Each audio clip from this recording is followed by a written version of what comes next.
We are not going to go back to the way it was. We're now at one of those defining moments.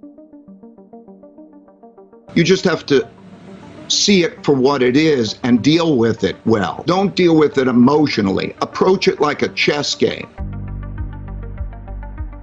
If I make this move, it will have this implication.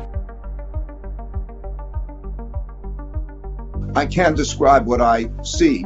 We see something like $20 trillion of losses. You know, some people mistake this as there is a virus, and the virus may come and go. Okay, maybe we never see it again, but who knows?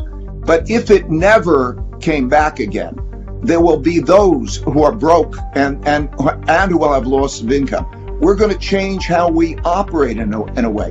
The supply lines are going to change. In other words, self-sufficiency. What is self-sufficiency now going to mean? Do we have enough of this and that? We're going to restructure our economy and restructure the financial system in ways that mean we are not going to go back to the way it was. We're now at one of those defining moments that I've seen repeatedly. The 1930 to 45 period, if you go back in history, there's nothing new to this. There are four things that are the driving forces of our economy and our lifestyle and wealth. And the first and most powerful is productivity, which comes from people learning and inventing, and it grows slowly. You know, 1 or 2 or 3% a year, it grows slowly, and it's not volatile because knowledge isn't volatile. Then there's a short-term debt cycle. The short-term debt cycle is, you know, recessions and expansions and booms and recessions, that they last about 8-10 years. And then there's a long-term debt cycle. And that long-term debt cycle, which goes on about once every 50 to 75 years, is when you begin a new type of money and a new type of credit.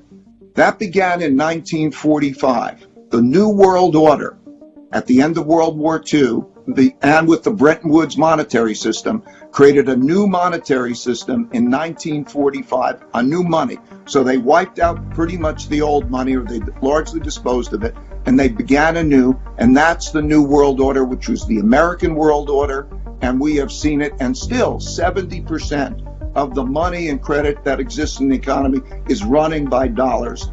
And then the fourth influence is politics. And politics is largely how we deal with each other.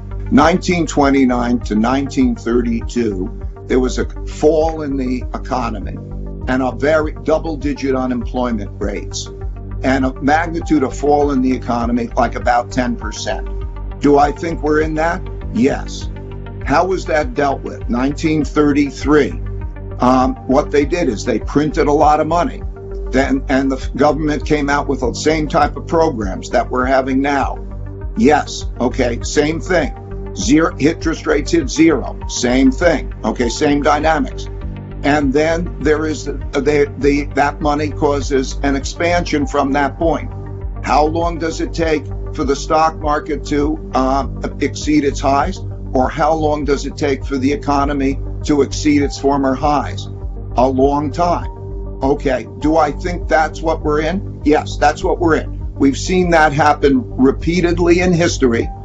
So many times. It's just the most recent one. And there's a structure to that. So yes, this is not a recession. This is a breakdown, an operation that I'm just describing in terms of how it's dealt with, the production of money and credit and all of that. That's what we're in. So if you think about that and you say, American printing of money and the borrowing will leave us with a lot of debt and monetization. That's something interesting to talk about, and we need to talk about that. Who will pay these bills and how will that be shared will be something we need to talk about. But we are in a new world, and that world is most similar to the 1930 to 45 world, and a lot of the world will not get that money and credit. So there'll be a big differentiation as to which entities benefit and which entities don't.